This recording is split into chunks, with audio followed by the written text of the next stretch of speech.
Salut à tous, c'est encore avec un immense plaisir d'être parmi vous pour discuter d'un sujet concernant les oscillations mécaniques. Tout d'abord, avec un exercice concernant un chapitre, tu dois connaître la définition de ce chapitre. L'oscillation mécanique, c'est quoi? C'est un mouvement périodique et sinusoïdal animé d'un mouvement de va-et-vient. Donc, on est au niveau des ressorts. Donc, on place un mouvement de va-et-vient autour de sa position d'équilibre. Tout d'abord, avant qu'on ne commence l'exercice, je vous exhorte à vous abonner, de liker la vidéo, de partager, ça ne coûte totalement rien. Et allons-y à l'exercice proprement dit. Donc voilà, ici c'est un sujet, un enregistrement d'une oscillation, d'un oscillateur plutôt élastique horizontal. Donc ici on dit l'enregistrement ci-dessus de celui d'une élongation X d'un oscillateur élastique horizontal de raideur K et de masse 206 grammes en fonction du temps. Donc le ressort n'est pas allongé lorsque X est égal à 0. Donc c'est normal. Donc ce n'est pas allongé, c'est à l'équilibre. Donc voilà ça. C'est notre figure ça. Donc on va aller, c'est quoi on nous demande? On nous dit de déterminer la période propre de cet oscillateur, l'amplitude des oscillations, la valeur de la raideur K du ressort. Ici, on est en présence d'un ressort allongé, donc ce qui veut dire horizontal. Donc le système c'est quoi? C'est le solide et le ressort. Donc le référentiel c'est terrestre supposé galiléen. Donc on y va avec la correction sans plus passer ici on a dit ce n'est pas allongé. Donc je ne veux pas rentrer dans l'explication sur les ressorts allongés. Donc on y va avec ce qu'on nous demande. Donc on nous dit de déterminer la période. La période c'est en français simple, c'est juste du premier sommet jusqu'au dernier sommet. Donc c'est la distance qui sépare ça qui est la période. Donc il n'y a pas de complication. Juste c'est d'ici ici au niveau des sommets. Pareil ici. Donc on a combien de carreaux? On a 1, 2, 3, 4, 5, 6, 7. Donc on a 7 carreaux. Or, on voit que les carreaux d'ici à ça va être 0,2 secondes.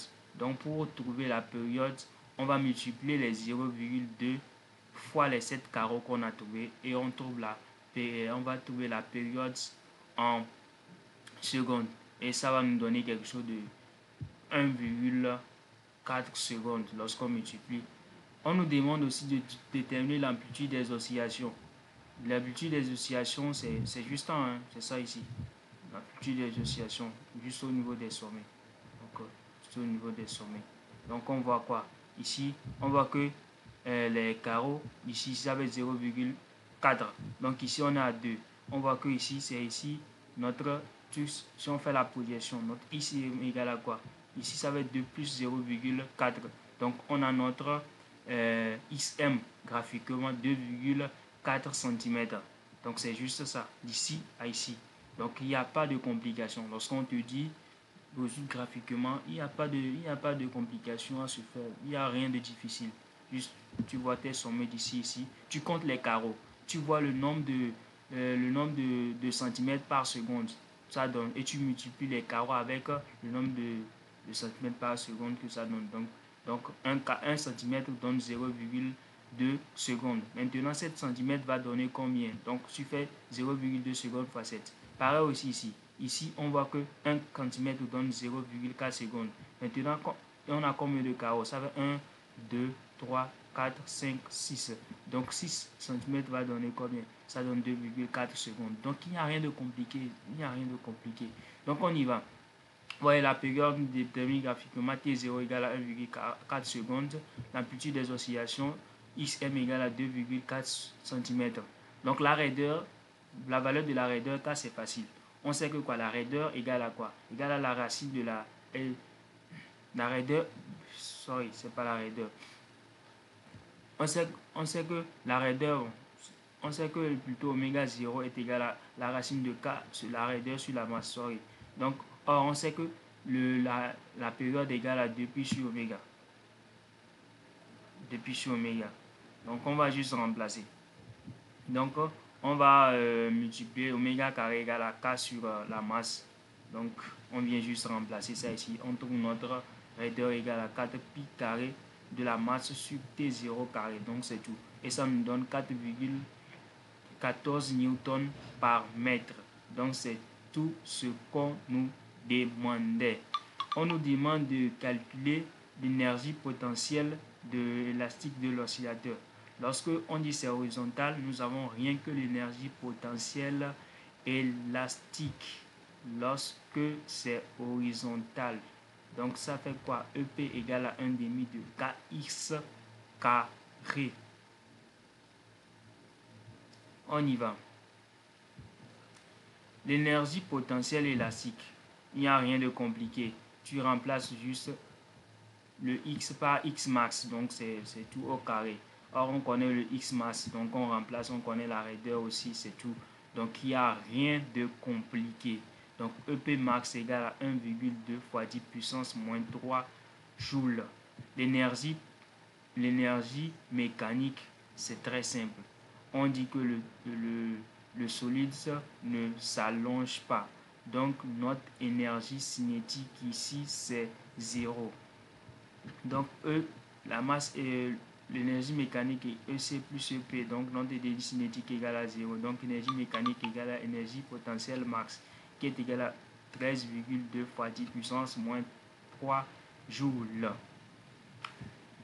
Je vais revenir en arrière pour la question suivante. On dit, pour l'élongation IS-M égale à 1,5 secondes, calculer l'énergie cinétique de la valeur et la valeur de la vitesse. Donc ici, le solide s'est allongé. Donc l'énergie, on sait que l'énergie mécanique égale à l'énergie cinétique plus l'énergie potentielle. On connaît déjà l'énergie mécanique. Donc il n'y a pas de souci. On connaît l'élongation. Parce que lorsqu'il n'y a pas d'effort de frottement, les efforts de frottement sont négligeables ici.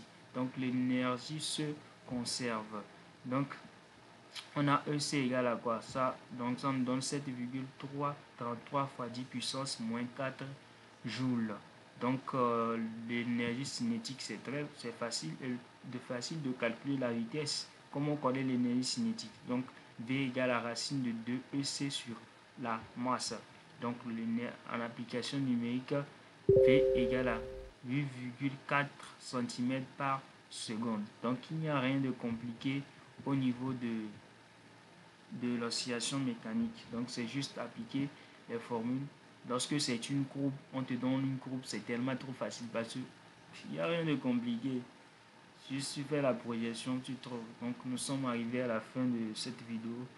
J'espère bien que vous avez aimé. Je suis là. Si vous avez des questions, vous pouvez les mettre en commentaire. Je suis là pour vous répondre. Et on se dit à plus pour une autre vidéo.